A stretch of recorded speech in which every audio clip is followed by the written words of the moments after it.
Okay. I'm proving it. Atta girl, prove it. Prove it. That's right. Say it.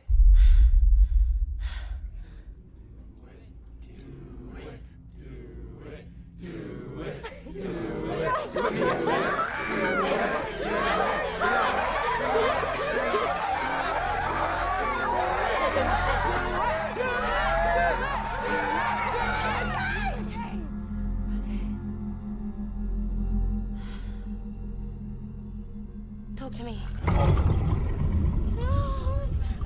Hey, don't let go of me. Do not let go. I can't look at it. You don't have to look at it. You don't have to look at it. Just say it. I can't. Say it. I let you in. I let you in. I let you in.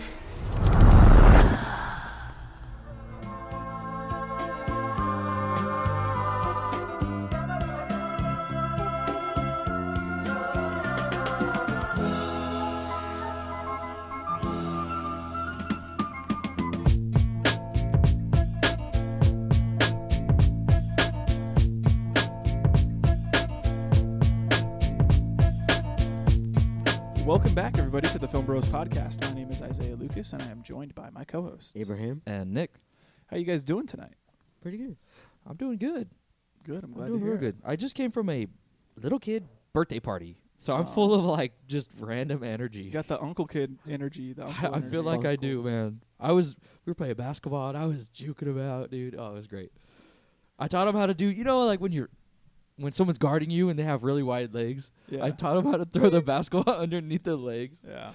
Oh, it's good. It's good Yeah. stuff. If he uses that at a kid, like The on the whole playground, every kid is going up to him and being like, ah, dapping him up. Yes. And he's going to chase that feeling for the rest of his life. He's gonna be like, I want to be the one that gets dapped up every time. Hopefully I Yeah. get some credit for it. Yeah. It'll be Do fun. you know who taught me that? My Uncle Nick. Dude, that's what I hope. That'd be so sick. That's funny. That's my one and only goal, is to be the fun uncle. The Funko. That's funny. So if I get crazy, you know why.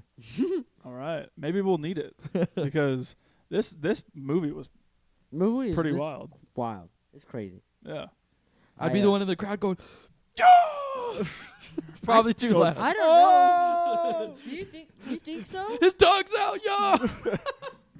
Take the cat away from the fool!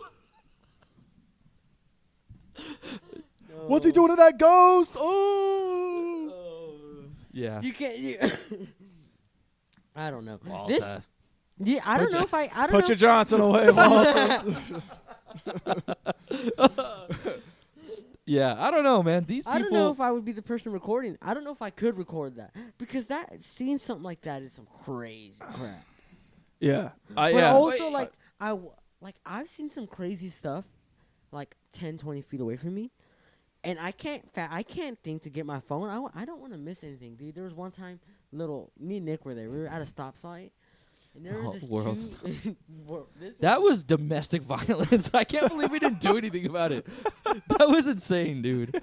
Like, we pulled up to a stoplight, and it's a couple. It's just straight up punching each other. Yes. And all you hear is MFR. And I look out and I just say, World Star! It was. We didn't record. We just watched them the whole thing. The whole time. Right when they're green, they just stopped fighting and kept on going. Yeah, it was nuts. Like, We that's were going crazy. left, and I heard that, and I was like, yo. Were the windows down or something? Yeah. I gotta give me like I need to paint a visual picture here. We Like, were on Merced leaving MT Yeah, and On we're the turning that we were left to turning go left to the freeway. on G Street. okay. G in Yosemite, that stop Yeah, sign So we're right sitting there. here farting around, talking to each Oh, other. you're at the stoplight, We're the at intersection. the stoplight, and they Turning pull left. up to us. They pull up to the stoplight. It's Okay. red. And And they're then sitting there our just throwing windows hands. are down. It's in the summer, Just trading. and they're yelling, and they just start throwing hands because it's red. yeah, yeah. That's crazy, dude. It was a guy and a girl. Both of them equally just trading. And then as soon as it hit was green, then green, they were like, "Wait till we get to the next red light." dude. They stopped, bro. It was crazy. I wish I was a fly in that Like, car. that's one of the craziest things I've seen visually with my eyes, and I cannot think to get my phone out. Like, That's wild. That's crazy. and then crazy. if I saw this, I don't want to miss anything. I don't know. I liken this to like someone eating some nasty food. You know what I'm saying? Like someone just doing the most absolute vile thing in the ever, and you're just going, yo, waiting for them to do something. I think of that, but like the cinnamon challenge. It's exactly the same thing. Watching some kid scarf down a tablespoon just go, of cinnamon and going, and like, meanwhile, this kid is choking, thinking he's gonna die, and you're like on my iPod Touch, oh, like, you know. So I don't fault them for it. It's a little bit more severe what they're doing, but I can see it kind of happening. Especially when you see these videos and you're like, nah, that's got to be fake, bro. That's got to be fake. What age are they? Are they like high school or college? Yeah, There high are school, some high school teenagers. Yeah. They're for sure like they're like 15 to 25. Got to be age. around 17 because one of the kids is 18 and he's dating one of the girls. Yes. So yes, yeah. Probably. So I would say you're gonna have some people record for sure. easily. Oh yeah.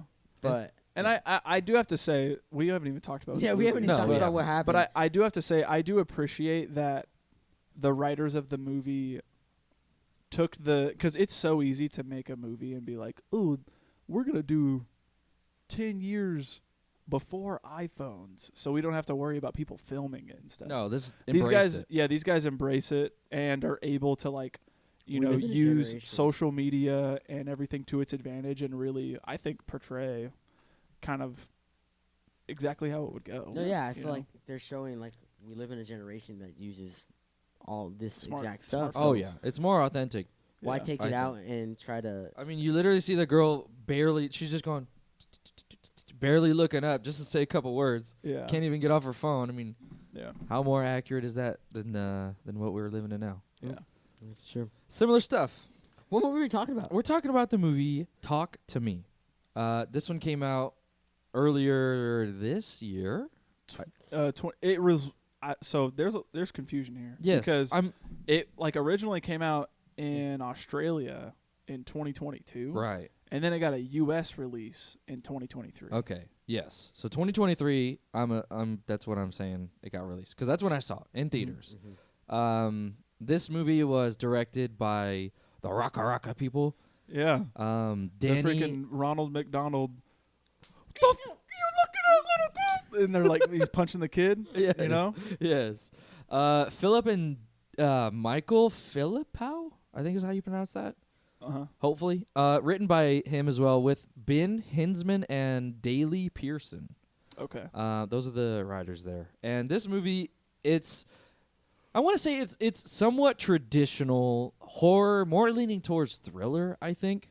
Mm-hmm. But to me, it was fresh. Yep. It wasn't as tropey as a lot of some of the horror thriller movies I've seen. Yeah. And I was genuinely surprised, especially in theaters watching this, thinking, I think it's pretty smart. Yeah. Yeah, there definitely is something of substance there. Yeah. And, you know, usually the trope, I think, or I guess, you know, it could usually be said with horror movies is that because they are cheap to make, they usually can skimp out on, like, a lot of the story elements and just try to scare some people, and that's what's going to get people in the seats, right?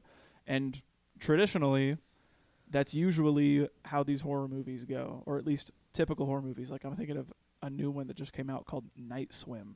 I heard. And, like, it looks god awful. It looks terrible. But guess what?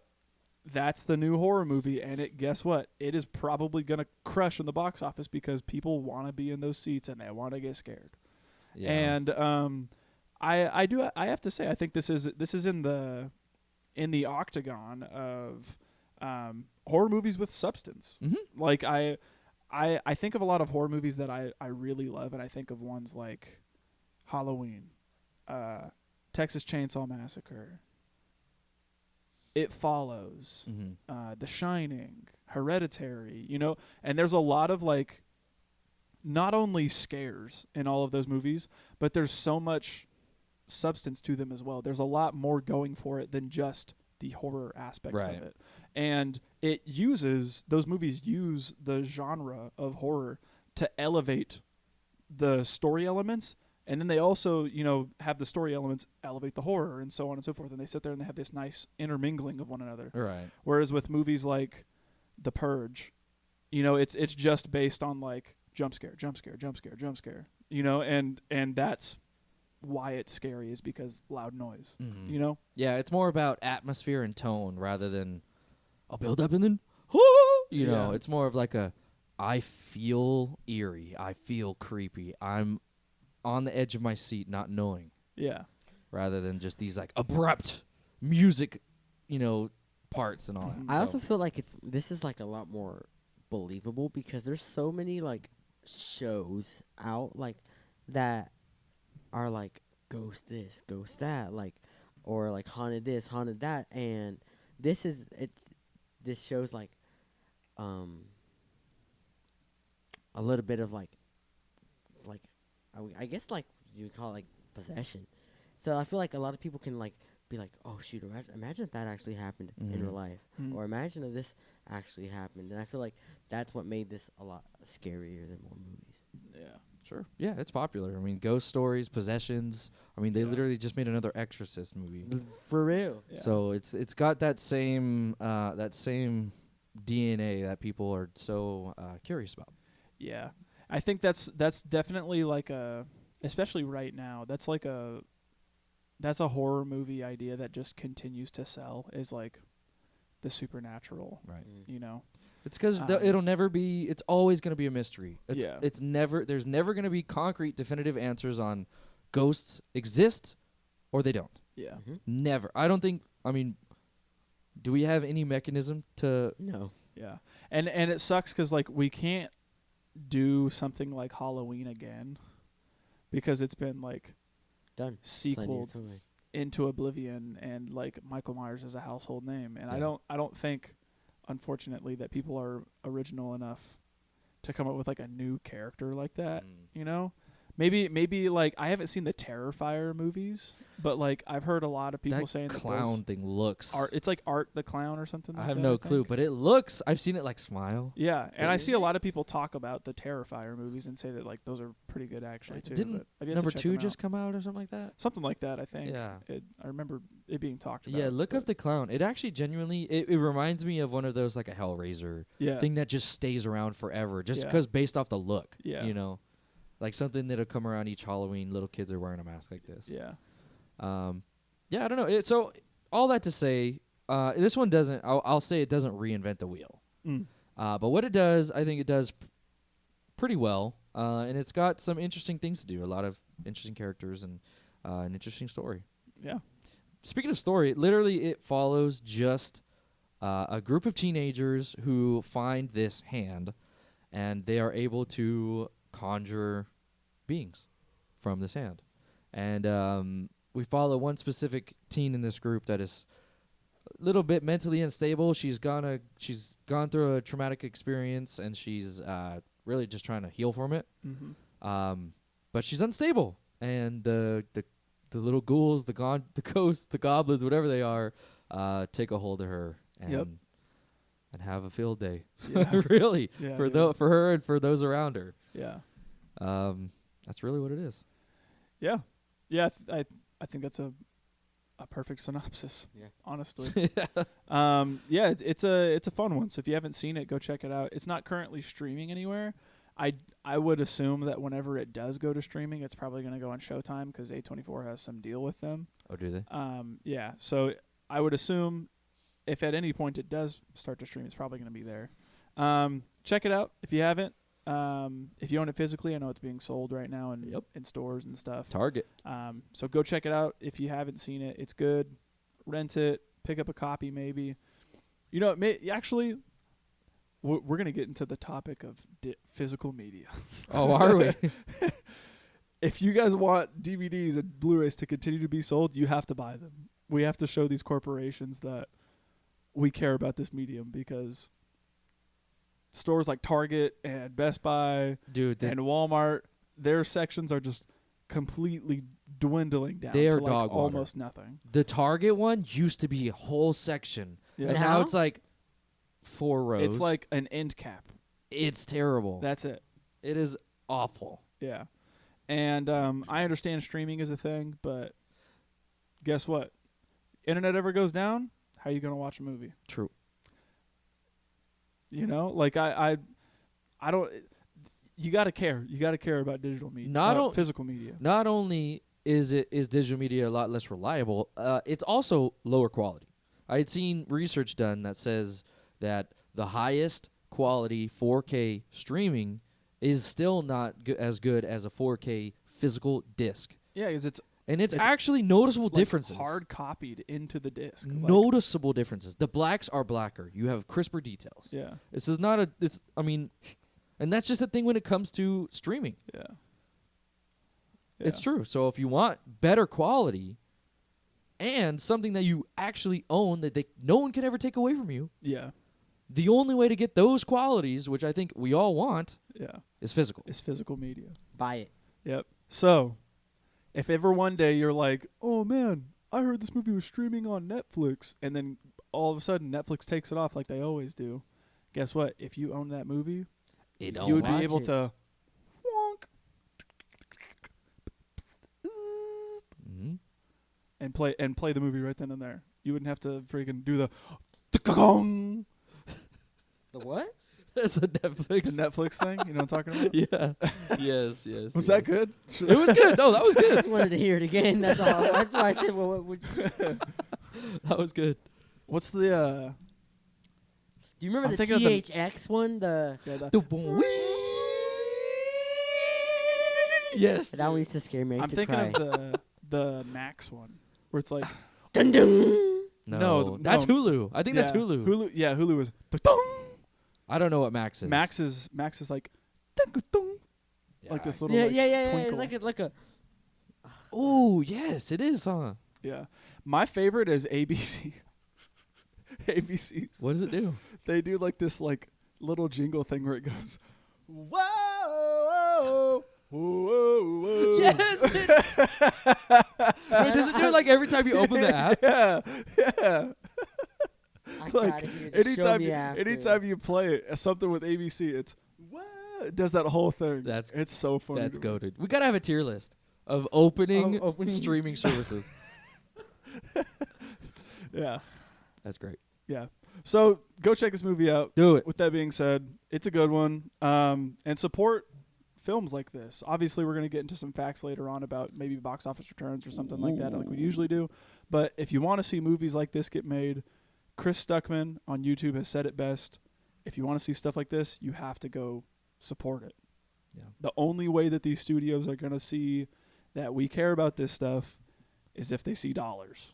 Unfortunate. And that sucks. You know, unfortunately for us as consumers, but Money talks. Exactly, money talks. More money, And more if profit. we don't want to keep seeing, you know, the same reiteration of all the Marvel movies and DC movies and all I that don't stuff, wanna and see- original ideas, we have to support this stuff. I don't want to see Vin Diesel's great grandkids trying to fix a 1977 Dodge Charger. It's gonna Like, happen. Yeah. I don't want to gonna see happen. that, bro. My next question is, I wonder what supports the movies more, going to theaters or buying it physically? I'm pretty sure box office return. I think Box I office. feel like box office because that's what's talked about in the Yeah, end. that's Yeah. actually true, yeah. So I Yeah. feel like that's. I what know matters that the I know most. that at home movie sales also do help the movie Yeah. because there's sometimes where like a film will have like a really crappy box office return, but we'll go crazy on digital home sales True. or movie home sales. Like that happened with Shawshank Redemption. Performed really poorly in the box office originally, and then whenever it came out physically, it had this whole resurgence for some reason, and it like got really popular on home video and DVD. That's when you re-release it. And then they re-released it in theaters and made tons of money That's back. Yeah, exactly. Mhm. That's when Yeah. you know. Yeah. All right. That's what they're doing with Oppenheimer right now. Are they really? Yeah, Oppenheimer's being sold physically, but it's in theaters again. You can go see it again. They're also doing it with Godzilla -1. Oh, is it out physically? No, it's not out physically yet, but they're re-releasing it in black and white. Oh, that'd be pretty cool. I know. I kind of want to see it. I kind of want to see it again. Go take me because I'm I not experienced joking. it in color and it was sick. I'm not joking. I don't know. Yesterday I was in Fresno and Alexa and I were driving around just killing time, wanted to get out of the house. And I was like, "Hey, you want to see a movie maybe?" And she's like, "Yeah, what's out?" And we were like, "Oh, there's this movie All of Us Strangers with Paul Mescal. Maybe we want to check that out." But then the showing wasn't until like 10 o'clock at night. And I was like, Yeah, no, I'm not. That's not happening. I'm and then too grandpa for that. and I was like, it was maybe around like 6 or 7 o'clock, and I was like, they got a showing of Godzilla -1 at 7:40 at this theater. I want to go see it, and she's like, I don't, and I was just like, I'm gonna have to go get Nick, and he's gonna have to take me on a date because like I want to see this movie, but I'm gonna take you no too. one wants to take me. It blows my I mind. don't know if I would like it in black and white. If I didn't like it in, Yeah, you would not like it. I kind of would like to see it though in black and white because some of the effects in color are crazy, and seeing it in black and white would be crazier. It'd be sick. Like I think I'm gonna buy it the day it comes out. You think on physical? You think physical will come with both versions, color and black and white? I hope so. I feel like if you get like the Steelbook edition, Isn't there a Batman, the Batman version that's black and white? Yeah, I think there is. I gotta watch that. I know you've been talking I've been about it. watching- I've been You- talking about the Pattinson's Batman version? recently. I keep saying under my breath, Something. I am the shadows. Or what does he say? I am vengeance. No, when he says, they keep looking in the shadows Yeah. for me or whatever, and he's like, I am the shadow. You know what I'm Yeah. saying? So good that It's that good. opening monologue. Yeah. So good. Talk to me. Alas, we're talking about talking. talk to me. How do we keep getting off? We are crazy today. Let's talk about this. Again, not streaming anywhere currently. Go check it out. Yeah, it's a good one. It is a good We're one. gonna have fun with it. I'm excited So- to talk about it. Yep. With that being said, let's get into our categories, starting with favorite scenes. I will hand this torch off to you guys. Do you have the intro with that like small little intro bit with the I kind don't. of prelogue-ish? I don't. You That's don't. in a that's in a That's bro a moment for big me. bro moment. There's no way that can be an opening. Like we could talk Yeah, about it but because it. I this is my first time watching the this is film, my first Right, time watching right, it. I right. have a lot of bro moments. and so when I am getting introduced to this like party setting, I'm thinking, oh, this is like What's happening? Project X, whatever. People partying, drinking, listening to music, and all this stuff. And this kid is walking around and going, "Where's Duckett? Where's Duckett?" And I'm like, Where's my brother? yeah, and I'm like, okay, what's happening? I don't necessarily know. And then what really caught me off guard that I put down in the promo category is like, is he behind this door? And he starts going, Duckett, are you in there? And he hears something, and he just starts breaking it down. Well, do you even hear Duckett say "go away"? I and think then so. That's what makes him start breaking it down. Yeah, And it's just yeah, it was wild. It was And wild. and I would have reacted like the kid does. He's like, dude, what are you doing? That's my mom's. Yeah, he's like, this "You're is my breaking mo- my door this is down." my mom's house. Like, you dude, know? it was even a big bro moment to see the mom during the party. Yeah, She's just cutting up vegetables. Oh wow, I didn't even realize that. yeah, And so he breaks the door, right? yeah. He breaks does? the door down. Sees And- the dude. And you see, homie sitting on the bed. He's got like cuts all over his back and stuff. And Yeah. immediately I was like, oh shoot, what? He's just hunched happened to over this guy? too. Yeah. I don't like- know what was going on. He's doing the Joker. You Doing know? Doing the freaking dance. No, like that shot of Joaquin with his spine all out. Oh, Oh, yeah, when he's getting like- ready. Yeah. Yeah. No, that truly looks. It looks like he has his like shoulder blades almost coming out. Yeah, it's all Yeah. it's all And- cut up. Obviously, we're thinking from what? Yeah. Like everybody's here partying, and this What fool happened to this kid? looks rough. Yeah. He just looks rough. And then the brother Duckett, no, I forget his name. Cole.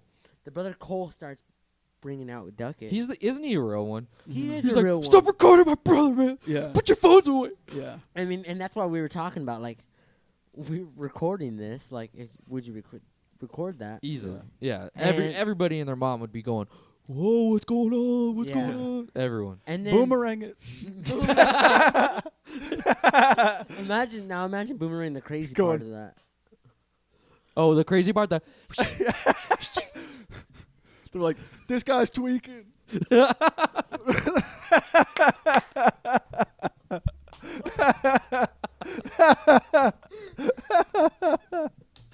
oh yeah. No. so he's literally freaking out because I mean, respectfully, everybody's like recording his brother in a very vulnerable time for him, Yeah. and so he walks away from Bennett, and then Bennett finds a pair of scissors or knife. No, it's a Yeah, he knife. The grabs a knife knife. that the mom is The using knife was to chop the veggies. picks up a knife and then out of nowhere stabs Cole. Yep. Yeah, I don't know. Now imagine getting that on the Boomerang. Just Turn to Michael Myers, but the Say No, this it'd be party was something- crazy. It would be something more abstract than that, like when Michael Jackson stole my earphones. You know what I'm saying? Like something so stupid. imagine if Ninja got a low type of Yeah, thing. like, and he'd Some get goofy off millions. sound. Yeah, stupid. And that's the crazy part. And he just stabs Cole and then turns it on himself, walks outside, stabs himself right in the eye. Mm-hmm. Yeah, that's how we start this freaking and that's movie. how we start good the knife. movie. True. Dude, Yeah. it went through. Yeah, I mean, that's a good. Guys, knife. it kind of reminds me of drowning. Like, you know, you can't physically allow yourself to drown. Mhm. I just feel like Stabbing yourself. I feel like I could not physically allow Well, myself. It's like Yeah. you can. It takes Yeah. the force to bite your finger off with the force of a carrot, but your brain can. Yeah, I Your can't do it. brain cannot do it. Yeah, Same with like breaking your pinky. Like, I just imagine just going, yeah, yeah, I couldn't. Oh. And yeah. I think about makes me cringe. one of my favorite singer-songwriters ever, Elliott Smith. His death is still considered unsolved because he was found with like stab wounds in his chest, but Multiple. like 2 or 3, and that's crazy because there's no way after one stab you're gonna keep on going for yourself. yeah, and That's so. just- The way that the story goes is that he had a fight with his girlfriend at the time, and his girlfriend apparently locked herself in the bathroom while they were having a fight, and there a ton of time had passed or something like that. And she came back out, and all of a sudden he's dead on the floor, and like wrote a note and said like, "I'm sorry, I can't be here anymore," and all this stuff. And he had like multiple stab wounds in his chest, and so no one ever knew if it was a suicide or if the girlfriend did it potentially, or maybe someone broke in and did it. Like, no one actually knows. Was there? Did they ever bother to check the knife? I don't know. But with that being said, imagining going, like That's what multiple times. I'm Yeah. saying, like after one, that's. I feel yeah. like you just. I physically could not with the Yeah, amount of me neither, pain, man. No. dude. I cry if I get pinched. Like My body starts to tingle even when I'm close, like cutting veggies. And I'm like, oh, my fingers are right there. Like, I Phase physically and could knuckle. not. Yeah, I couldn't do it. I hate Yeah. pain. Rest in peace, Elliott Yeah. Smith. Unfortunate. So that's the beginning of the movie. Mhm. I have only one favorite scene in the movie. Well, my next favorite scene is pretty freaking close to the beginning. Okay. Okay. Mine is too. It's when they first bring out the hand. Yeah. Oh, mine's before that. Mine's the first time Mia does it. Yes. Yeah. Mine is the one that I think you're gonna hate. Well, I think that. Is it after or It's after. No, it's before. It's before. Yeah. It's before. go because- for it? So I really like this scene. A little context to it. We get what's the girl? Mia. Mia. Mia's gonna be our main character in this movie. Mm-hmm. She's the problem. She is the problem, honestly. Unfortunate. She is the problem. We get a scene where she is washing dishes and her dad is trying to talk to her in the background. And Oh, dude. I kind of didn't like how it was focused. It made my eyes twitch. I wanted to focus on the dad, but I also wanted It was to focus. blurry. Isn't it Yeah. a good way to show their relationship without telling us Yeah. why it's strained? Yeah. You just know because she's sitting there and he's trying to talk to her and she's got to turn off the faucet to hear him. She doesn't turn her body at all. Yeah. She answers very coldly, Mhm. turns it back on. He says something in it, and then it's almost like she's annoyed, has to turn Yeah. it back off. Yeah. Yeah. Never moves her head the entire time. And Yeah. then to point on the relationship, like Nick said, it was she gets a phone call from someone that we don't know at this time, and she answers it like, "Hey, what's up?" Like, True. And you can clearly see she doesn't want to talk to the dad, but she's okay with talking to somebody else. Yeah. But to hit to the point in my favorite scene, we get to the scene of this. We find out we're picking up a boy named Riley, and we don't know who Riley is at this moment, but she picks him up, and they're just this made it my favorite scene because they're literally in the song in the car singing Chandelier, Mhm. not because they're screaming and singing that song, but it made me think of like when I had my car, I would sing my heart out with the song. Like one of my favorite go-to singing what am I saying? Singing the song, I don't know, bro. singing in the car songs is Teenage Dream. Like I love that song, and like it just reminded me of Yeah, I can see for it. real, for Yeah. real. And seeing that just made me think of me and my brother sometimes when I had my car, and that made it one of my favorite scenes. Yeah, you just blast it. Yeah, I get that. I get that. It's just a super hard moment. Yeah, it did feel. I mean, especially with what we started with and where Yeah. that relationship went, and then we get this like moment of respite, kind of, Yeah, where it's just them two just vibing. not even caring and just screaming. Literally, They're just vibing they're together. just vibing together. And it's- Yeah, and then was a it very it nice just moment. shows. I mean, you only do that with people you're feel comfortable with, you're familiar with, maybe even best friends with. You know, so it kind of genius ways at showing because you don't know these people No. yet. It's No. very we know the very basic bare bones, and yet we still get these very subtle but like not verbal ways to show relationships. Yep. Smart. And then so that was I really just liked that scene. What about whenever the kangaroo comes? I laughed at the kangaroo because literally I put it in my bromance, the kangaroo. Because the kangaroo looks so fake. And the noise that it's making, it just took me out of the moment. I kind of forgot. I'm so Americanized that I just was like, kangaroo, where'd that come from? Like, what? Are they by a zoo? I immediately knew we were in a different country when they kept going, oi, oi, Oh, really? where's Duckett, oi. I didn't even compute to me. When I saw the kangaroo, that's when I was like, oh yeah. I think right. we're in Australia. Yes. Yes. Okay. That's when I found out So we were in kangaroo, Australia. obviously. Yeah. You hated it. I hated the kangaroo. Anyways, the main conceit of the movie is your favorite scene, mine as well, when Yeah. Mia finally sees the hand. Yes. Oh, gosh. And Scene is crazy. Yeah, I really enjoyed just watching the context of it getting broken out. And we get to see like little like Snapchat stories where like people will be like, "Oh, look, they're doing it again tonight at And this all guy's you see place." is just people. Yeah, exactly. And so we're kind of like, I don't know exactly what this is. I know about as much as these characters know, and they're all curious saying, about it, saying fake, it's fake. It's fake. Exactly. And they eventually get the cojones to sneak out, to go to this guy's house and do it. And there's like a whole party of people there. Mhm. And they are all in on this, spiritual contact that's happening here. That's Yeah. like the precipice of this party. And, they get to this party, and there are some people there that we become familiar with throughout the film that didn't originally want people there and all this stuff. Yeah, she's like, why'd you And- bring her? She's freaking weird. Yeah. And she And just says she hasn't done anything to you. yeah. And she just generally dislikes her. Yeah. And so like they're all hanging out at first, and then, time comes for the contact to begin, and they're like, who wants to go first? And Mia being, the one who I'm assuming is probably trying to make friends, and Well, yeah, she's the you one. know, She's like the outcast she's there. the outcast, and also I think originally was the one that wanted to go. Yeah. And she gets the opportunity to volunteer. She does. And that's when we kind of get the ground rules laid out for us right then and there. They're like telling I'll start a timer. We were told you can't go more than 90 seconds at a time. And to, go into it, you're going to want to grab its hand like you're shaking its hand. And the candle has to be the lit because that's the form of contact. And then once 90-second happens, we got to get you out, let go of the hand, and then blow out the candle, so that way that closes the door, right? And all you have to say are like two phrases. You have to say "talk to me," and then whenever you see the thing on the other side, you'll say "I let you in." And that's when it will the spirit or the entity will like overtake you for 90 seconds or whatever like that, and then we got to pull you out because if we don't do it in time, it will.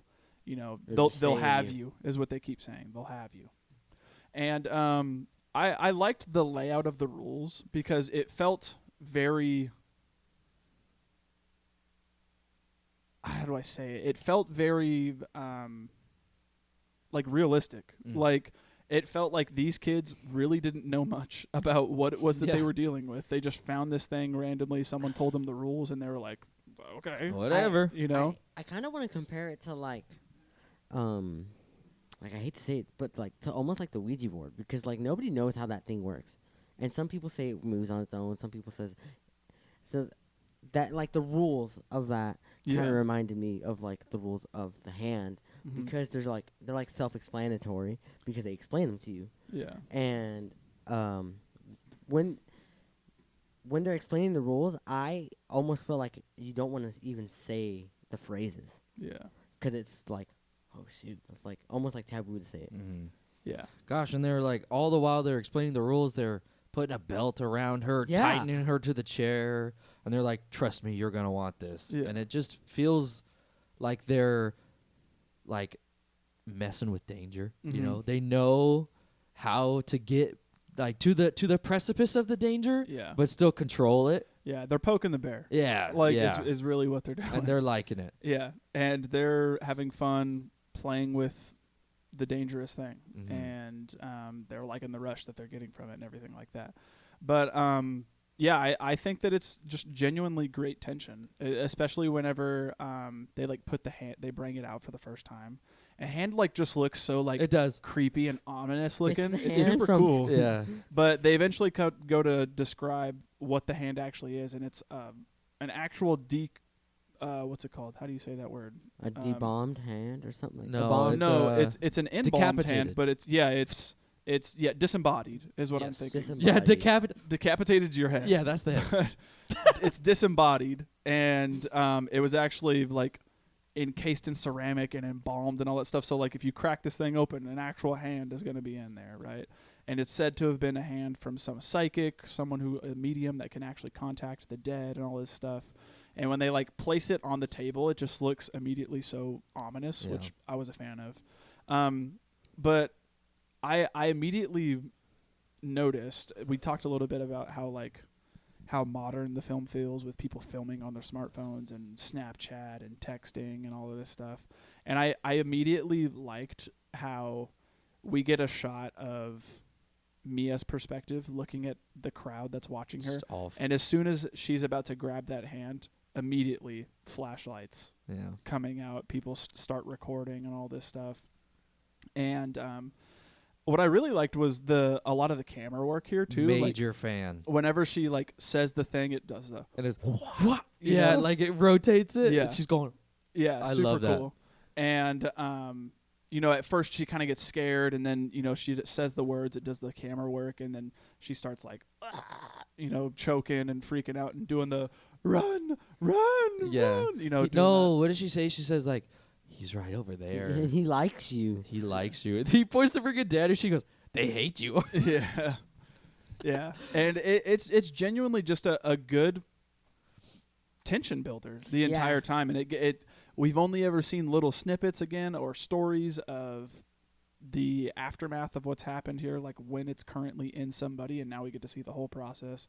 Gosh. And just how crazy it really gets. Yeah. And I enjoyed it. I think it's a really good, again, tension builder. But I gotta say, if I got invited to a party or told that let's go to this party, and I'd be like, oh yeah, what's gonna go down there? And they're gonna be like, we're gonna talk to spirits. We're gonna conjure Get me demons. out of there. I'd be like, lose my number.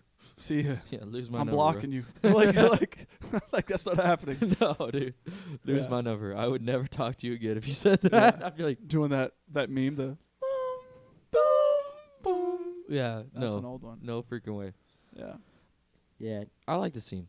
The scene is crazy. It kind of starts us off, too, with the main problem of the film, too, because they go a little longer than 90 seconds. Yes. Because while she's doing that, they're trying to take the hand off, and she's got this, like, death grip on it. They Yeah. can't get it off, and she's just going, run, saying this thing, looking directly at Riley. Yeah. So he's like, what It the heck's freaks him happening? out. The lights, I think, are flickering on and off. There's a door that slams. Yeah, door that slams. It's going crazy. Goes a little bit over. They finally get it off. There's like 6 people that are ripping it out of her hand. They blow the candle out, and then, everyone, it all freezes. And they're like, and then she's just like, she kind of regains herself, and she goes, that was awesome. And Yeah. everyone's like, that was the craziest one yet. Yeah. Which I don't understand how she thinks it's awesome. Yeah, I don't know. It must have, like, because we only see the spirit come in. We don't see where her spirit goes. Yeah. And she kind of describes it later on as feeling like this out of body. It feels like you're in the passenger seat. Yeah, you she know? says like you see everything, you hear everything. And So- like you said, she's in the passenger seat. But I feel like It must be pleasant for them. I mean, that's why they keep doing it. It's like a rush. I don't know. I would, in my head, I'd be like, that's freaked up. I would Yeah. never do that. That's like the most high you can get. Yeah. like because you get high and you have these like out of body experiences, or you don't have like control of your body Right, in a right, sense or right. something like that. To have your like spirit take the passenger seat, I don't- that's got to be like the craziest high ever, right? I'm trying to think of something that I can. Compare it to? Yeah.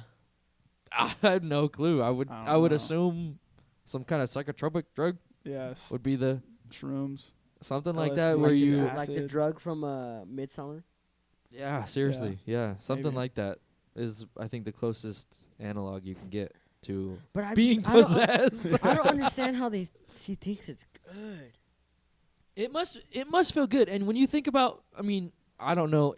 I wish we got more of the whole idea of the spirit's desires and all that, Mm-hmm. because you would think like, okay, we want to be in the world, so if we are able to possess you, we want the spirit of you to be like, yeah, this is great, whatever. So we have more opportunity to get you. Yeah, Right? It's more of like that, the devil makes you comfortable because he wants you in the Yeah. same position. yeah, So I only assume the spirit's ideas are like, let's make this the best feeling euphoric experience ever because we want to continue doing this. yeah. It's like a Like parasitic almost? someone like getting their first hit, like from a drug, and drug dealers like lacing the drug with like coke or fentanyl or I something feel like like that. So the- it's the craziest first high you could ever get, and then You they just sell them the weak catnip, stuff bro. afterwards, right?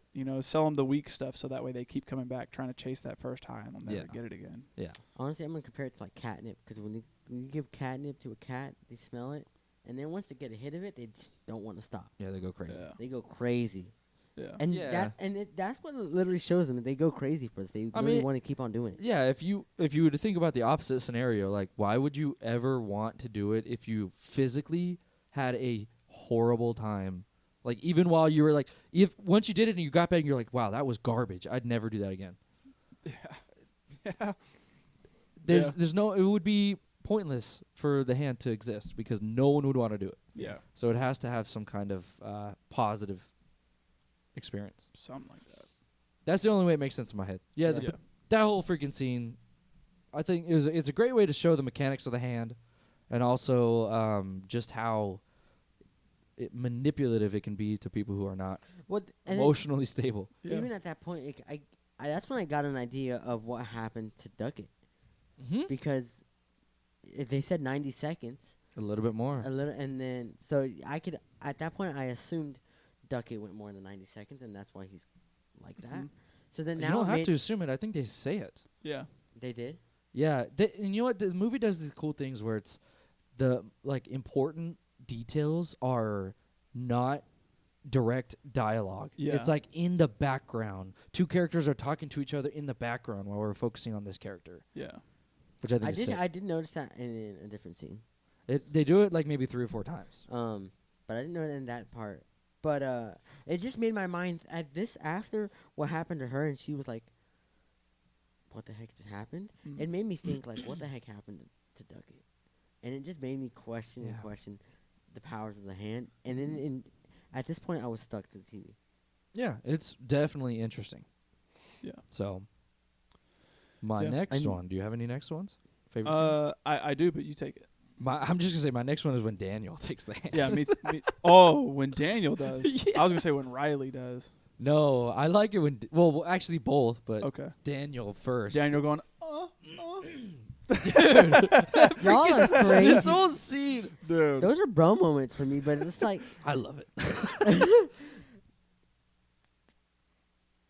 I'm waiting for you. You gonna say anything? no, I just Okay. laughed. Spirit's giving him back shots, like doing the Spider-Man Venom freaking. Dude. And then the way Oh no, it's Lizard. It's Lizard. Yeah, it's yeah. like this, and he's just Yeah. He's a freak, man. He's doing them like Madonna freaking thing. Gosh, after seeing what happens to Mia, he is like, I want a hit of that. Yeah. So they plan a whole nother day when the mom leaves for them to all get over, and they're going to do a quick session where Daniel, tries the hand out. Mm-hmm. And they get over, they're setting it all up, they're just tightening him in, and he does it, and it doesn't show us exactly who the spirit that he sees, but he just goes, oh, and looks away, and then he says the words, and he raises his mouth up, and he's like choking for air with his mouth open. Yeah. And everyone's just like, just wait. He's gonna get through it or whatever. And then he gets back and he's like, he's got an immediate different tone and manner about him. And he looks over the crowd and he sees his girlfriend, and he says like, he hates when you touch him. Yeah. And then he looks over to Mia, who is his ex, and like, there's like this romantic look to it, and he just starts going like, he just starts moaning. yeah, and like touching himself, and he gets down, and then he's still holding the hand, and he falls to the floor, and it starts, starts starts dry going humping crazy. the ground. Yeah, he starts going crazy on the floor, Yeah. and then the dog is like, "Yo, what's going on, What the dog The do? dog- Starts Frenching him. dude?" In theaters, when I saw that, I was like, "What the hell? What the hell's happening?" Yeah, and he's going in too. He He's is. like, He's "Oh, enjoying tongue is it. out, dude. Tongue is Yeah. out. Yeah. And They're then- tongue boxing. This was what the crazy part was. He wakes up. They finally get the hand off of him. And he's like, And- "Yo, delete the video, man." Yeah, and that's what I was Delete going that, delete to it. talk about. Again, he knew exactly what happened. Yeah. He woke up and said, "All right, everybody, delete the video." It's got to be the most embarrassing video ever. Yeah. And I Frenching a dog. would share that. Sorry. You would? You're a savage. That's If it was wild. me, tell me no. Tell me no, man. That's wild.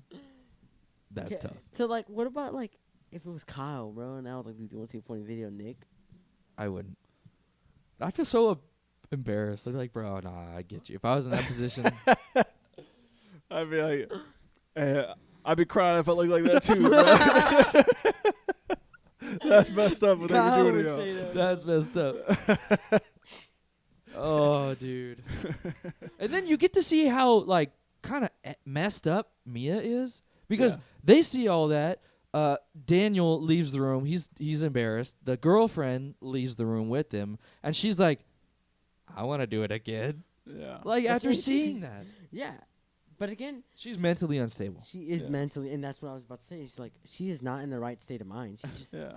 not good. No. So anything that she says is just almost questionable, and she does it, and Yeah. then it's Cue the montage. a scene. crazy montage. You know what? This is one of the parts that doesn't work for me. The sound the soundtrack choice. Excuse me. I think What is it again? Boom, boom, boom. I can't. it's the TikTok song. Oh, the bulung, bulung, bulung, bulung, bulung. Yeah. I kind of like it because you see them all doing it and all getting the rush from it. Yeah. And I just like how it looks when they all go, and then you see how they're excuse me, there are ghosts who have different personalities. Yeah. Like you see some, like Daniel freaking does it again. Yeah. And when he does it, he's going like, like trying to bite. Yeah. And then you see freaking a couple more doing crazy stuff, and then you see Mia like singing in French or Yeah. whatever. And I don't know, it's just cool to show the variety of ghosts and that Mhm. there's not just 4 that they cycle between. Mm. It's, I mean, an unknown number could be thousands for all we Yeah. know. Well, then it goes to your next favorite spot. It's his Or when yours. Riley does it. Yeah. And this was a big turning point for me, so I want to hear what you're gonna say. I enjoyed this part. And maybe that's the sick part of me because Dude, it's like, brutal. when I start seeing brutal stuff happen, I'm like, oh, let's go. This is crazy. And you said I was crazy for liking stuff like that. But this is yeah, This it's was wild. crazy. This is But the context of the scene after this whole montage sequence happens, it's mainly just all of the like high schooler age people doing it, and Riley and his friend watching everything take place, and they're filming. they're and- like middle let me school get a age. hit. Let Yeah. me get a hit. And eventually, it like they're about to put the hand up. People are starting to leave, and Riley is like, I want to try it once. Come on. And his sister is like, no, we don't need to do that. We need to focus on, mom's going to be home anytime soon. We don't really know when she's going to be here. We need to get out and all this stuff. And he's like, come on, dude, let me do it for just 60 seconds. Not even the full 90. Not even, I won't even go the full 90. I just want to do it just for a little bit, just to see what it feels like. And they keep saying no, and all this stuff. And eventually the sister leaves. Sister leaves. For some reason, I forget exactly why. I think Mia calls her you don't gotta be a biatch. Yeah, she goes, you don't gotta be A stuck up B word. Yeah, about everything. And she gets. And then she gets upset and just leaves. Yeah. Oh, okay. She's like, no one's listening to me. I'm sick of it. Okay. So eventually she leaves, and Riley turns to Mia and is like, come on, let me do it. I'll even do 50 seconds. We'll just let me do it just for a little bit. I want to try. And she's eventually caves and is like, okay, fine, yeah, do it. We'll be here. And so they're like, oh, he's gonna do it. I want to know what he saw. So do I. No, and that's so what no, he literally, right when he gets the he hand, says, that was a turning point for me because I want to know. I want to know what he saw because he goes it looks different. He doesn't have a disgusted look or a scared look. Mia's mom. No, I don't think. Yeah. Oh, Because it's Mia's mom. And that's what I want to. That's why I wanted to talk about because I want to know why it chooses each ghost. What ghost? What? How they choose the How it chooses or the how person. the ghost choose Because the when he person. touches the hand, he goes, "Uh-oh," or he says something. yeah he was like what he- the? he He says goes, like "What what the the? yeah Because he knows who it is. mm-hmm. Oh, And Yeah. we haven't said that Mia's mom is dead. Sorry, we haven't said that. that's the traumatic Yeah. experience. That's a traumatic experience, and I think it's 2-year anniversary. it's a 2-year Yes. anniversary, a day before. All right, no, after this, Yeah. so she's going through it, she's remembering her mom and the death. yeah But She's he goes and lonely. says "uh-oh" or what the heck, F? Yeah. and then they say say the words, and he just does it, yeah and then that's when we find out again it's her mom, yeah and we get this he starts saying yeah I've always loved you. I've always loved you. I'm so Maybe- sorry. I miss you. it wasn't I'm your proud of fault. you. I miss Dude. you so much, me. And that's whenever it triggers her She's to be like, Mom, that's my mom. I'm talking to I'm my talking- mom. And I'm then talking to this my is- mom and right this now. is what pissed me off. Yeah. And as the timer's going, the person that's holding the timer is like, okay, it's 50 seconds. We got to pull it away. And she's like, no. This is my mom that I'm talking to right here. Please, I want to speak to my mom. And, they let it continue for however long.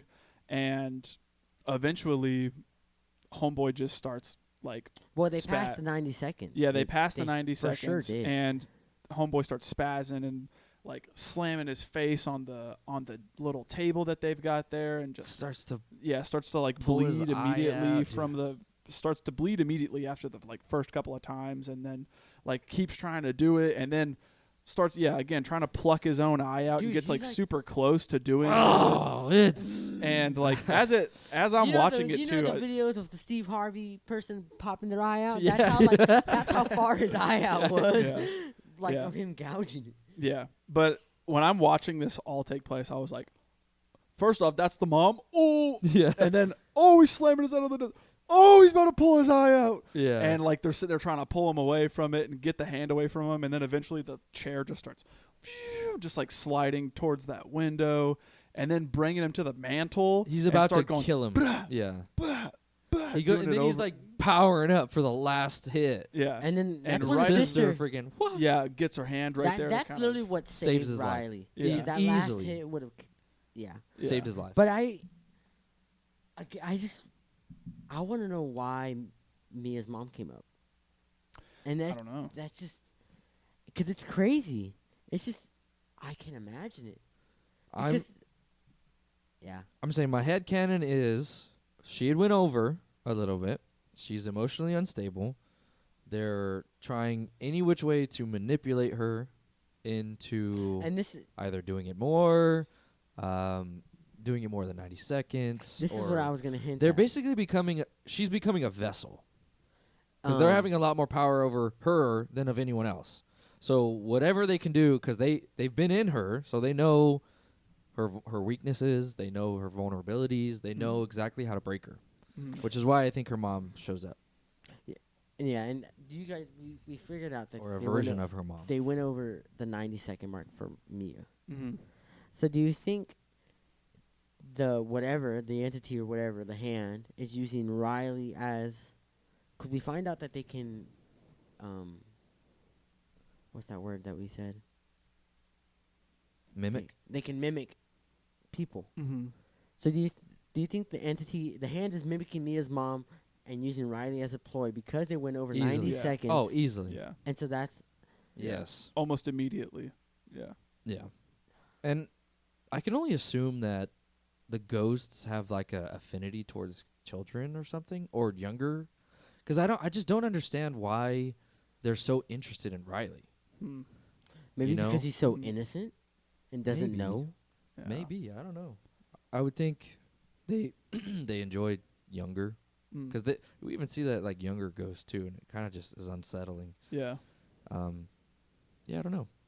They're definitely manipulating Mia though, Yeah. and they're doing it good. Yeah. But yeah, I love that whole scene. I thought it was really intriguing and brutal. It really got me on the edge of my seat, and I was just Yeah. wanting to That- see every second of Mhm. it. I had literally told you guys I was watching this movie in my room and I was laying down, and when when we find out it was Mia's mom, I got up. I've never gotten up so quick from my bed just to get to see this. I was like, what the heck? Yeah. It was crazy. But yeah. Yeah. Yeah, my last favorite scene from there is the ending. Mm. Yeah, I had the whole her dad killing her dad. So. Oh, yeah. That Which was is- a bro moment for me. Okay, it's quite a. You don't. You said you only have one, right? I You're done. only have one. Everything, there's a lot of bromance, and we're hitting most of them right now. Okay, so after the whole Riley thing, the group disbands. They tell the cops that he'd fallen. He goes to the hospital. He's getting healed. This is where I noticed the background dialogue. Yeah, when they're like, Um, well, we can't just we can't leave just the dip hand over and get it." here. And then what caught my attention was they're already sus about us because of the hand situation last time. Yeah. So then my mind again got crazy. Was like, these fools are the problem too. They got the Yeah. hand from the previous, Yeah. the people at the beginning. But it makes me wonder too, because why would they be suspects if they got it from them? I don't know. Let's say they But could that's, tie it that's back what just to make us. my or hand. whatever. That just make my mind. But that's where I first noticed the background dialogue Mhm. when you said it. Mm. They do it a couple times. Yeah. But the group is pretty much in shambles. You know, they're trying to get their story straight, saying that he'd fallen. The mom comes home freaking out.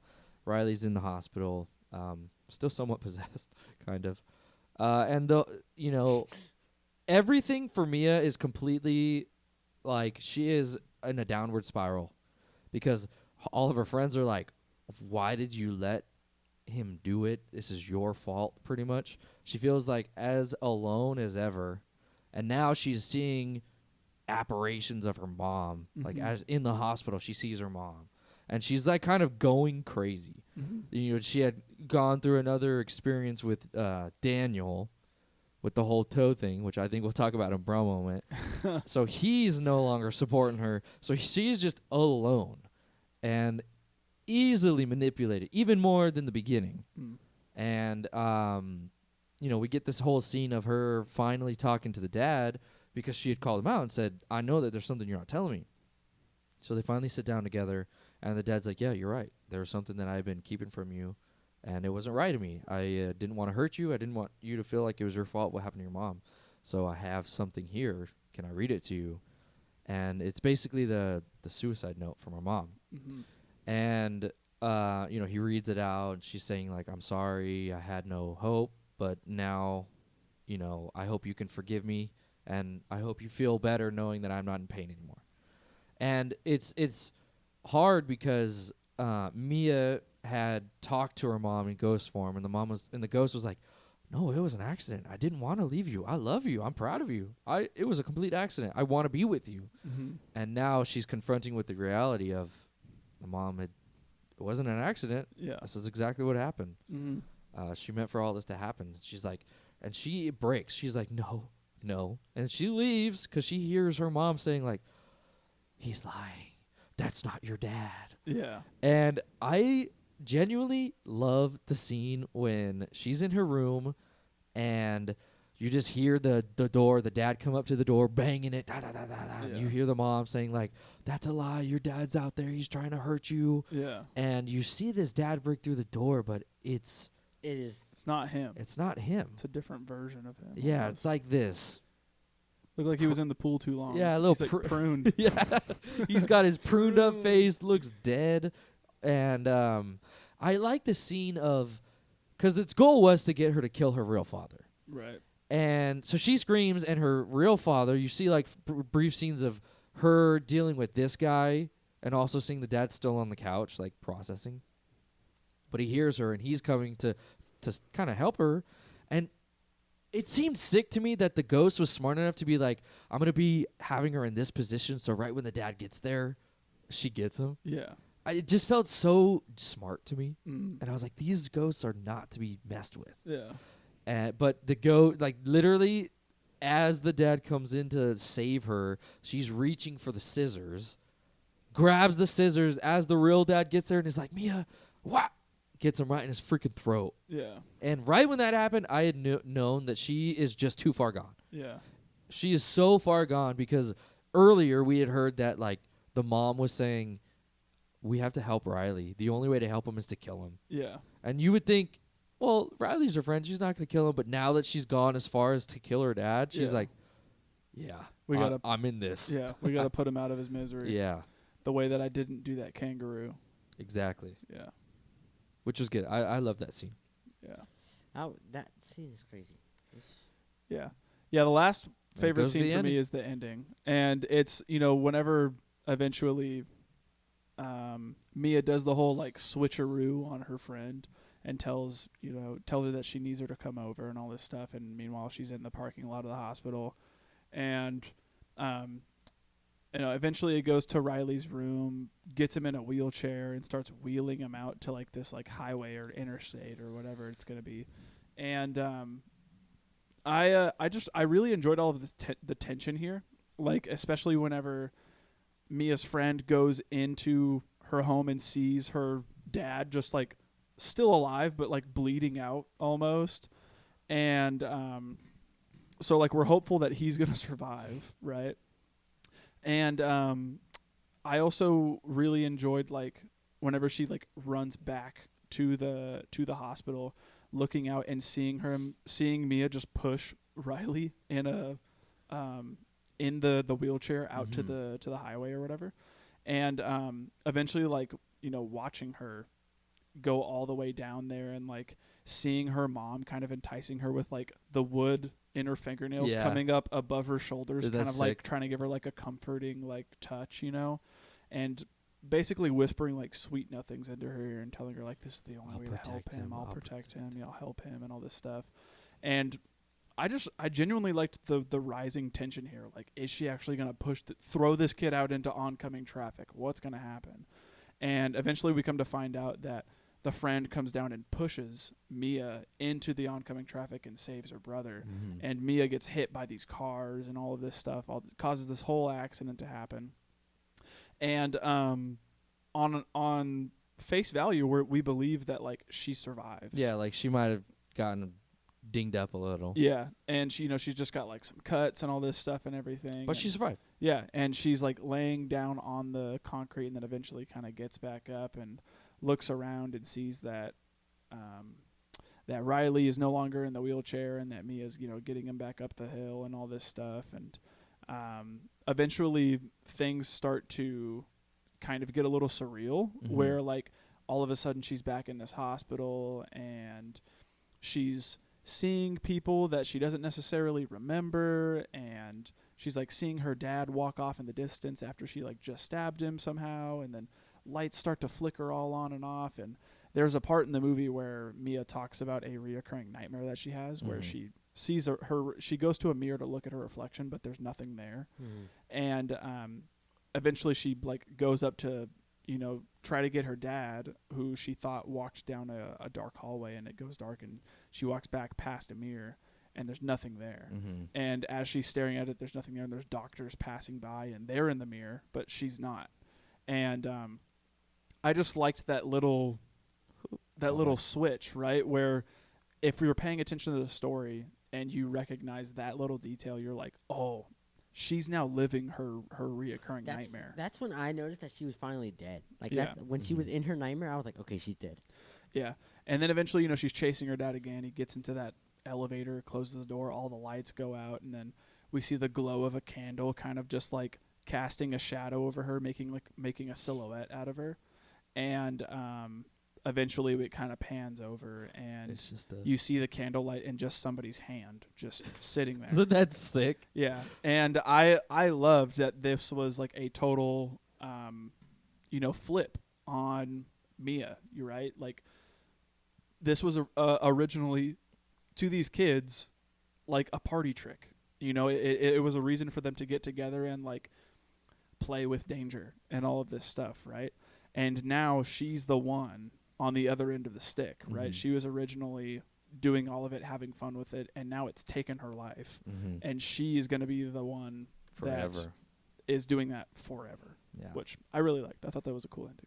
Yeah. It's It so was. cool. I was glad, like I understood what was happening, and when I noticed that she was now I guess the entity of the hand. She was in the hand. I was like, "What you got? Kind of what you deserve." True. I was like shook, but I was also like, Yeah. I mean, Kind of damn. got your comeuppance. Yeah, like, Yeah. hey, like, Mess with the bull. get the Mhm. horns. Exactly. Yeah. Genuinely great way to end the freaking movie. Yeah. I when I saw that in theaters, I was like, that's sick. Yeah. That is so cool. Mm-hmm. I thoroughly enjoyed it. I wanted more. I wanted to see what she would do. Yeah. And I think that's what really made me like the ending, Mm. was because now that I know that she is in the hand, she can do some damage because she Hmm. knows how it works. What's the goal? I mean, I know. what's her goal now? I I don't know. know. Yeah. Does she want to? Will she eventually, get to the point of where all the other spirits that we saw, Yeah. where she's like intentionally wanting to harm? I don't know. I had no clue. Only time will tell. Yeah. So it's definitely questions that are in the back of my mind, though. Yeah. We do know there is a sequel in the works, and it's confirmed. We just don't know the plot. So. Yeah. They can go 1,001 ways with that too. Yeah. Yeah. There's some ways I hope they go. All right. Is that it for favorite scenes here? I think so. Okay. Then let's move into best quotes. I've only got one. I only got one, and it's from a character we haven't really talked about. The freaking goat mom. The goat mom. Yeah, The she's the mom is greatest. a goat. So she just goes on rants and tells like her kids like basic stuff, like basic things a mom would Mhm. say. And this is a scene where the mom is about to leave, and it's heading into the time where Daniel wants to use the hand. They're gonna have that party. And they're going to Yep. have that party. And so she's going up to Riley and Mia and all them saying, make sure, like, don't do this, don't do this. And then she finally, Sue is her name, and goes up to Riley and she goes, is there a party tonight? And she was like, and he goes, well, what party? I didn't know there was a party. Yeah.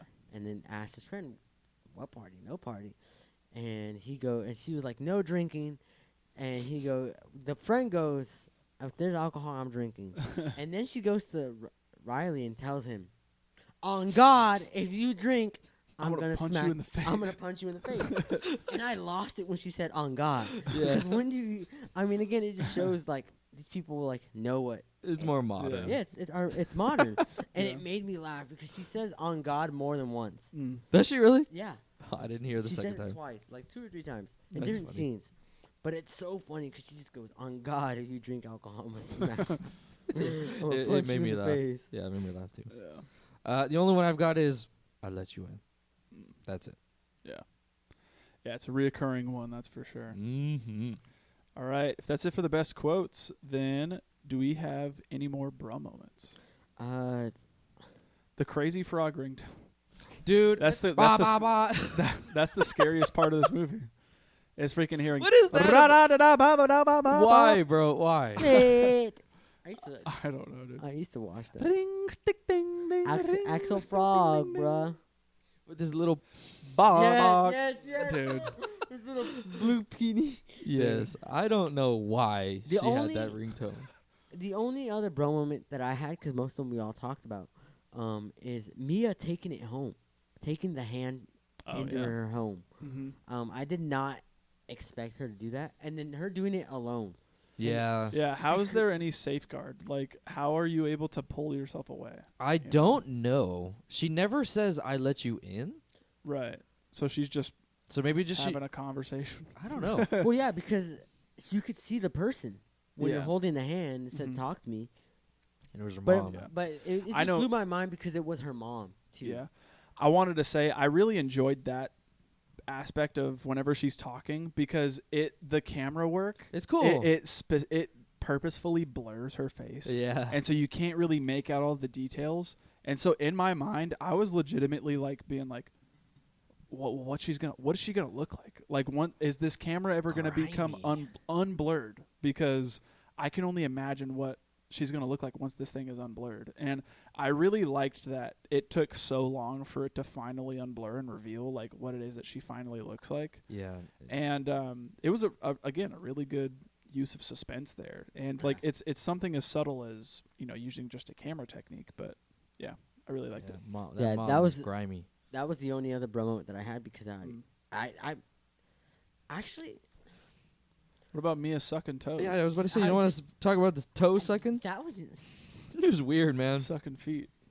She's was going very in, weird. too. Yeah, dude. she was like She's getting the full course meal. she had 4 in her. She didn't have the only toe she didn't show love to was the pinky toe because that's what she could. Oh, no love for the pinky. I also thought it was a bro moment was taking the hand to the hospital and putting it on Riley. Saying, talk to him. Yeah, Yeah. that wasn't Yeah. gonna work. That was wild. Yeah. They're desperate, though. Yeah, that's true. But that's about it for me because we hit most of your favorite scenes were some of my. Yeah. Same here. Yeah. Riley in the bathroom, too, is kind of crazy. I forgot about that. Yeah, him biting. freaking. Yeah, just freaking. He hit his head so hard that he broke the tiles. Yeah. And then And went starts- Saltburn. Yeah, licking the blood. She's going. That's freaking. I need to watch that movie. That is traumatizing. Yeah.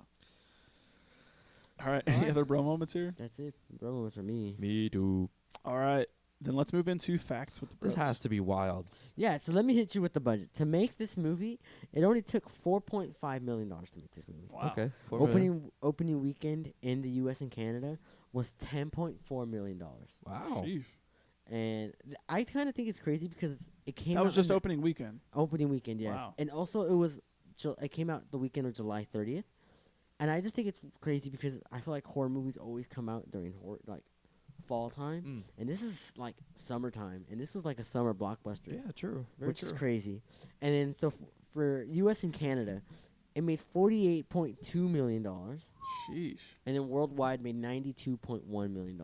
Damn. Holy. No wonder there's a Sequel, sequel coming. baby! That is insane. Sheesh. From a 4.5 to 92.1. Yeah. Holy moly. I had saw that this is A24's second highest grossing film of all time. But Oh, gosh. Do What's you the Crazy. first? I'm pretty sure the first is Everything Everywhere. deserved? Yeah. I was going to guess Lighthouse, but yeah, Everything Everywhere is deserved. Yeah. I'm pretty sure that's the first. Yeah. It's 100 million. It crossed 100 million. Yeah. Heck yeah. I only have one other fact, and it's kind of based off where it was set, and it was set in Adelaide, Australia, which is also the hometowns of Danny and Michael, the directors. Yeah, I thought that was cool. I There thought that was pretty cool. I there feel was like a real reason why it was set in Australia. Yeah. Yeah. I thought this was pretty wild.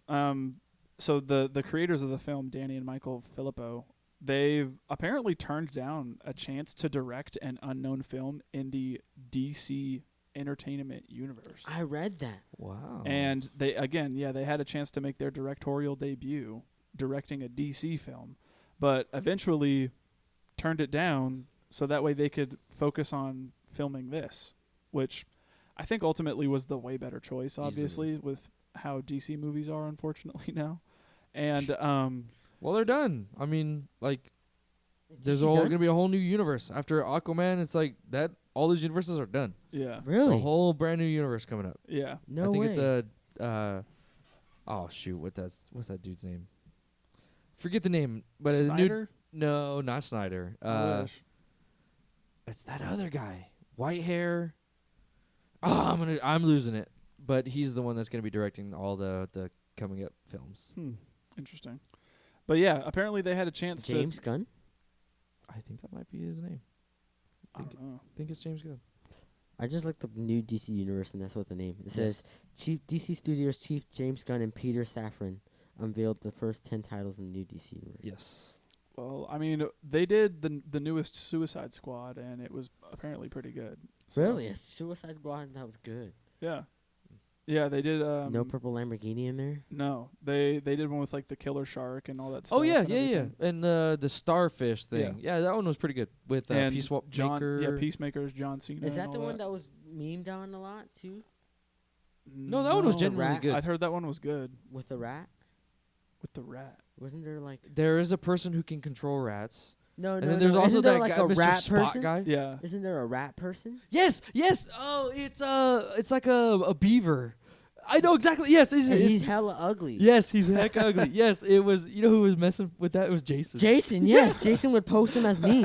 What's it? It was like a possum or a beaver or a. While you search, and he's ugly too. I know exactly what you're talking about. And there's that guy who can like detach his arms. Yes.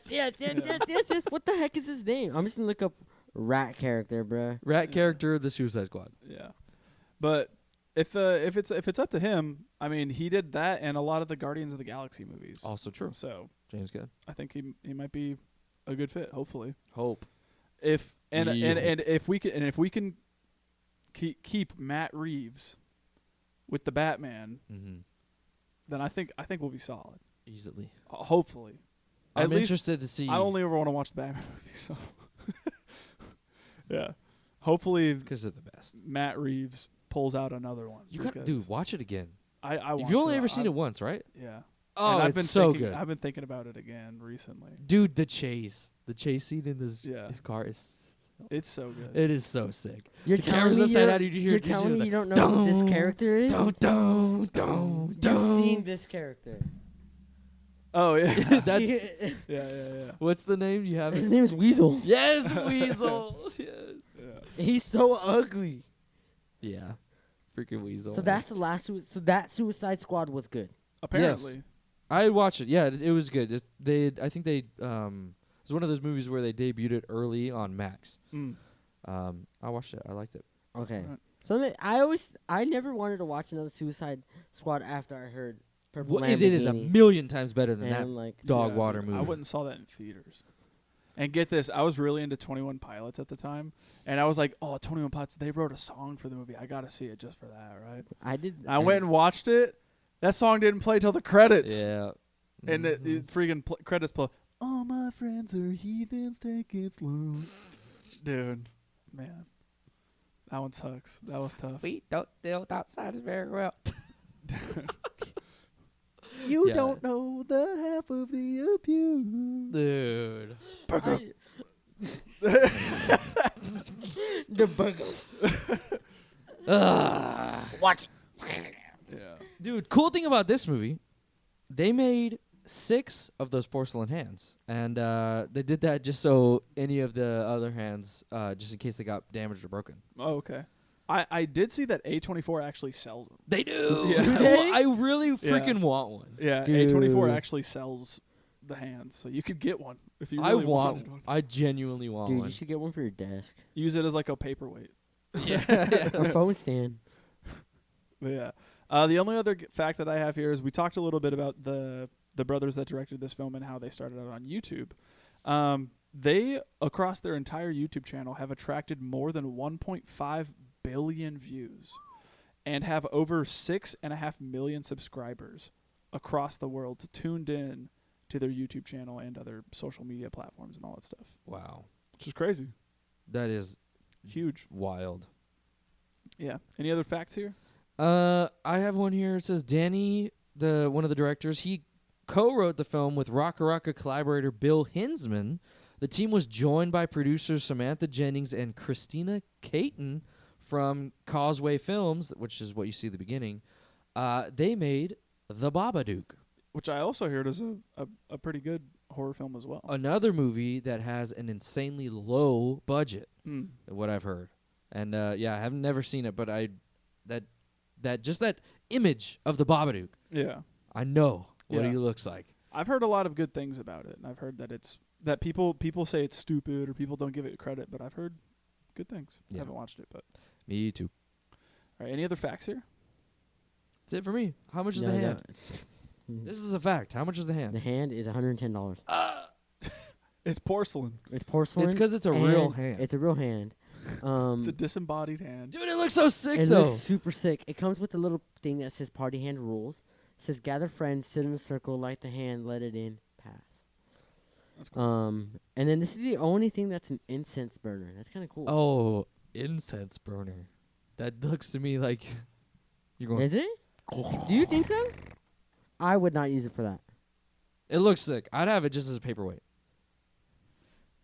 It literally says, never mind. It says, yeah, it says, Freaking talk guy. to me, party hand is the only smoking device. or Incense burner. It says incense burner right here. Does it really? Yes. Where? Incense burner. That opens the door to the other side. That's funny. Come on, bro. So you can experience the other side with this. That's funny. Crazy. That All is right. kind of crazy. $110. It's crazy. If that's it for the facts, then what didn't work for this movie? Ooh. I'm I only interested had to one hear. thing, and it's the stupid kangaroo. Freaking kangaroo. They did Kangaroo Jack dirty, man. Dude, I love Kangaroo Jack, man. Kill the real Hip, kangaroo. hop, a hippie to the hip, hop, and you don't. Dude. Yeah. What was that movie called with the guy from? He's an actor. Of course, he's an actor. Wow. I could think of a million people that fall into that category. Like, oh, that one movie about that thing. Yeah. What's that movie about who's that that? thing with that guy? Who's the hacker in Transformers 2? Same guy who's in Kangaroo Jack. Yes, what's his name? Not a clue. Anthony Edwards? Anthony something. That's like, Anthony I Edwards, love that him. man. He's funny. He's so Yeah. Yeah, he is very funny.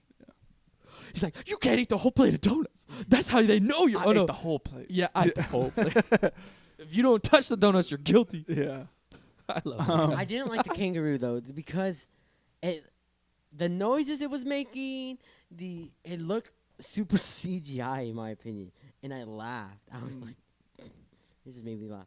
That was the only thing that I personally didn't like. Okay. Personally, didn't scare me much. No, not No. even close. Yeah. And there were a lot of moments where I was genuinely engulfed in the tension and in the suspense that was being built up there, and then it would like be killed. Like I'm thinking specifically of the scene, yeah, where that before that happens, and like we get this like certain shot, like roaming, panning shot of a corner of the room, and everyone has had an instance in their life where they're like, that thing in the corner of my room, is that my stack of clothes that I've yet to put away, or is that a person? Mm-hmm. It's very And- hereditary. Yeah, and that's what I was loving about it, was that it very much felt like a hereditary type like scare that was Mhm. coming. And we're panning over and we see something in the corner and it just sits there and we're staring, and I'm like, is there supposed to be something there? I'm waiting, I'm trying to look, and eventually we start to see something kind of move, and I'm like, oh shoot, there's something here, right? And then the creepy old lady starts crawling and it's like, doing all this crazy stuff. And then I was genuinely wondering, like, what's about to happen? She's freaking out. Is it going to like start mutilating this kid? Like, what's going on? Turns out she's just going to mutilate his toes That's and it. like just slobber on him. And I Yeah. was like, why is she sucking toes right now? Mm. Like, it genuinely just took like all of the tension away from the scene. I started laughing at it, and I was just like, "This! I thought this was supposed to be scary." And like we took a whole left turn, and she just started freaking. Yeah, it on was him. really kink shaming. That's what they were doing. I'm sorry, bro. I shouldn't kink shame, but You're telling me you don't like sucking on toes. But if she bit I a don't. toe I off, don't either. It's would okay. that have changed the scene for you? The big toe, to be specific. I still would have been like, why the toe? Like, why did it have to be his foot? True. Yeah. Yeah. I don't know. But yeah. Fair. I think this movie, to me, my enthusiasm was decreased for sure. I still enjoyed it. I thought it was very thought provoking, but I think it relies heavily on the surprises. Okay. And it just doesn't The really. reveals and all Yeah, that the stuff. reveals. It doesn't really hit the same for me on a rewatch. Okay. I remember in theater, my jaw was just continuously on the floor. Mm. And here, I'd obviously it's relatively recent, so I was just sitting there. Nothing really like. It was even less scary and even less thrillery, and honestly. And there was, knowing everything, there were some scenes too where I'm just like, kind of lulled a little for me. I don't know. I don't want to say the pacing is awful, but there are some imbalances there. And that sucks because usually movies like this on a rewatch still hold up, and yet I still feel some. It just didn't have that same kind of magic, I don't know how to explain it. I was watching it and I was just sitting there like, yeah, I remember that. Oh yeah, I remember that. Yeah. I didn't have that same like, oh, I don't know. Yeah. And I get you. that's partly my fault, but I don't know. Okay. Anything else that didn't work? No, because I didn't. The horror part wasn't that bad for me. I thought this was more of like a thriller, and I enjoyed it. So Yeah. Okay. All right. If that's it for what didn't work, then what does work here? what did work is I want to see more. I want to know about the hand. I want to keep on watching what the hand can do. Yeah, and I low key want to use the hand. As bad as that sounds. That's crazy. Like, Don't invite me, bro. I won't, but like that's crazy. I don't know. Like I'm so intrigued in the hand that I just want more. And that's something that I loved about this movie because I want more of this movie. Yeah, and I think that's just a testament to the writing here. Oh yeah. I think that the writing does have a lot of substance here. It's good. I personally, I like horror movies that leave you with an ending that just leaves you hopeless. Yeah. like it ends and you're just like, dude, She's dead. she's dead. Yeah. That sucks. Or like I'm thinking of an ending like Hereditary. Yo, Lord. Like they just brought in the son of Satan like into the world and conjured him What's into that like fool's name? Payman. Payman. Yeah, Oh my like, gosh. Payman. Yeah, like I'm thinking of endings like that where I'm like, there's no like hope in this situation at all. Like this is crazy, right? I enjoyed the ending, and this falls into that category here for me. But I do think that there's so much substance here that whenever the sequel does come along, I think that it could be potential for a good film, and 100%. we could get potentially a prequel where we get to maybe see the origins of the hand potentially. I'd like to see that, or why there's writing all over the hand, how it got to where it got, or it could be like the events leading up to after. Whenever we see that like all these guys are now doing it and Mia's on the other side, wherever the heck, yeah. I think that there's a lot of potential here, and I'm curious to see where it will go. There could have been an element too of like time dilation too, because it almost seems like for a moment she's there, and yet we see her dad healed, we see Riley leaving, and then now the hand is in a completely different area. Yeah. How did it get there? How long has she been here? How long has time passed? Yeah. It could be interesting to see how they play with different times and how there's plenty of opportunities for like awesome storytelling. Yeah. I gotta say, the mom, Sue, goated character. She is such a good character. I found myself like loving her. I was just like, she's great. Like, she knows like my kids are gonna try to bullcrap me all the time. I'm gonna say it like it is, and she ends up like being like a really caring mother, and like again is like obviously she's older so she's mature, but like she feels like the most human. I think in this story where like she's pissed at Mia for like what happens to her kid, and then whenever she eventually comes back, she's like, I'm so sorry for the way that I reacted. They didn't find any drugs in his system. I just feel so bad for lashing out at you. I know that you didn't do anything to him. Yeah. She just, again, feels like the most grounded character here, and I really liked her. Mm-hmm. Mm. She was the realist. She truly was the realist. Sue is GOAT. Yeah.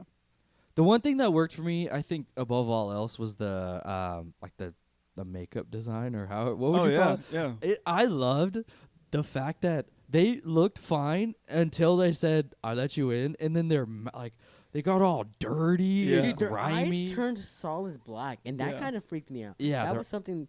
Yeah, I will say that. Yeah, because Yeah. you see like bits and pieces of like when they were on the social media, you Mhm. would only You see see. them go, Yeah, you would see them like choking, and then their eyes, and that's Yeah. all you would see. "That's so sick." And then seeing the full body, how it's like you're almost like I want to say like a like when you get tased, because you know how you go Just, almost like seizing spit? up. Yeah, you're like, that's what they're doing. It's Yeah. crazy. I really like Daniel's kind of transformation. Mm. He where he just gets all dirty and grimy out of nowhere. Yeah. It is, to me, it just works so Mm. well. I'm like, that's what you would look like Yeah. if you were getting possessed. Yeah. Looks sick. Anything else for what does work here? No, as far as the writing goes, character motivations, I think were strong. Okay. Yeah. All right. Then who wins this movie? Ooh. I'll go first, and I'm gonna say Riley. Oh. Yeah, I'm gonna think of Riley's face a lot because Riley's face is so mangled, and it's just so puffed up, and like I can see it right now with his eye popping out, Yeah. and it's just His actor name Joe Bird. Joe Bird. I think that's his true name. Well, I'm gonna think of Riley a lot because it's just crazy. Gosh, you know what? I think I'm going to say Riley too. Joe Bird. He when I think of this film, I think of him just going, bam, Yeah. bam. Mm-hmm. But Ooh. I wouldn't knock Mia no, as the main character. She did a pretty good job. She did a really good job. Her It's name's Sophia, right? Sophia. Sophia Wilde. Okay. Sophia Wilde is the main character. Who are Okay. you choosing? I'm picking Sophia. Sophia. Okay. Yeah. Just sure. 'cause I mean she's the lead. It's ultimately her story. Mhm. Yeah, I think she does a good job here too, especially for it being her first film. Yeah, she So. does a fantastic job. All right, if that's it for who wins it, then what is the theme of this movie? I wrote one down and I said, "What feels good doesn't always do good for you." Because it Play does. with fire, you get burned. Yeah. Smoking on the drugs, you get possessed. Yeah. Smoking on that Oh yeah, the that Joe Biden. necromancer pack straight from K-Lid.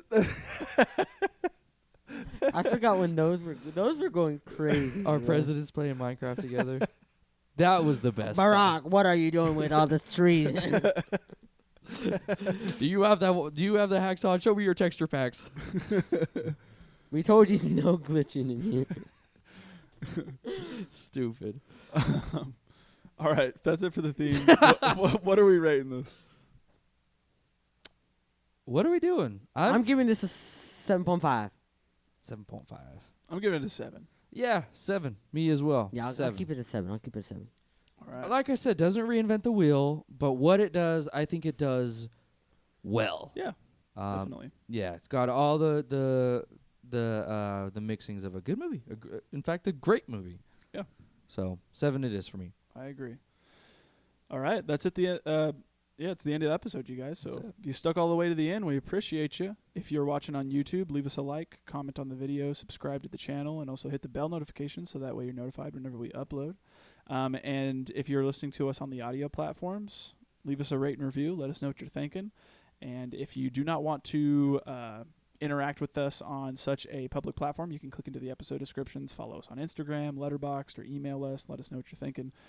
It really does help whenever you guys are interacting with the content, letting us know your guys' thoughts, how we can make the show better, all that stuff. It does help, and it again is appreciated. So if you could do that for us, we appreciate it. With that being said, we're gonna reveal the next pick, which is Abe's pick. Yes, it is my pick, and we talked about this movie quite a bit. in our episodes, and I think it's gonna be finally time to choose it. So the film that I'm gonna choose is Good Time. Hell yeah. It is with Robert Pattinson and is written by the Safdie the brothers. Safdie brothers, Safdie which brothers. is incredible. If you've seen Uncut Gems, you should be familiar with the Safdie brothers. This movie is insane, and I'm so excited to rewatch it. Actually, Yeah, I am too. It's been a long time since I've actually watched it, and if you're a longtime listener of the pod, we have occasionally referenced the long lost episode of the Film Bros podcast, and we reference like our first actual episode or something like that. I consider it episode 0. Yeah, it's the one that got away. Yeah, essentially. it really is. We were so dang. I remember staying up so late for Yeah. that freaking. Yeah, episode. It was tough, that's for sure. But when we talk about the long lost episode of the Film Bros podcast, this movie was technically our first episode. And before we got our whole little recording set up here and everything like that, we were originally trying to record our audio on our phones, each separately on GarageBand. Dude. And then we were somehow trying to merge the tracks in GarageBand to then create one sound recording. And not even that, like GarageBand had a recording limit of like 40 minutes or something. so we like had that. to do 2 recordings. Yes. It was just it was a train wreck. and then getting the files from our phones to my iPad. Yeah. it was a nightmare. Yeah, it was. So we again, we reference the long lost episode of the Film Bros podcast quite often, Yeah. and We'll this talk is more this about is it what next it's week, about. too. This is the film that we did. We did a whole episode on Good Time and never got to air it, never got to talk about it whatsoever, and because of all the technical issues that we had and all that stuff. But I do have to say I'm thankful for that episode because it eventually told us that we needed to make sure that we get a multi-track digital recorder and actual mics and not like our little Apple earphone mics that Oh, like we gosh. talk into like this, and Mhm. yeah, it really pushed us to kind of figure out what it is that we were going to do here. And as I mean, I remember sitting in my room like Dude, with I all remember. 3 of you guys sitting up chairs so that way like hopefully we were far away enough from one another where we Yeah. wouldn't pick each other up on each other's mics. Like yeah, and we'll get into it a little bit. We'll Maybe talk we'll paint a bigger picture for you whenever the episode comes. Yeah. Yeah, 100%. But yeah, we're going to be watching Good Time. It's currently streaming on Netflix right Yeah, now. I Still think. there. I just checked and it's still there, which is good. Yeah. Um, So go check it out. I really do love this movie. This wasn't the movie that introduced me to the Safdie brothers. Uncut Gems was.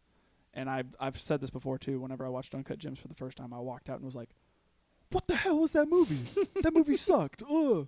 And then when I got curious about it and I was like, "What else have you guys made?" And I saw Good Time and I was like, "Robert Pattinson. He's been good in some other stuff like The Lighthouse and all this stuff. I'll check it out." And when I watched Good Time, it clicked for me. And I was like, Good Time was awesome. I freaking loved that. And then it made me want to go back to Uncut Gems. And then guess what? Uncut Gems was awesome. I loved that. So, yeah, I'm a big fan of everything that the Safdie brothers are doing right now. So, I'm excited to return yeah, and see if my thoughts still hold up. most Me definitely. too. I'm excited to return. Yeah. After 3 years for me, so I'm Yeah, ready. It's been a while. ready to watch this. All right. So, with that being said, tune in next week to hear what we have to say about Good Time. As always, this has been the Film Bros Podcast. Thank you, and good night. Good night. Good night.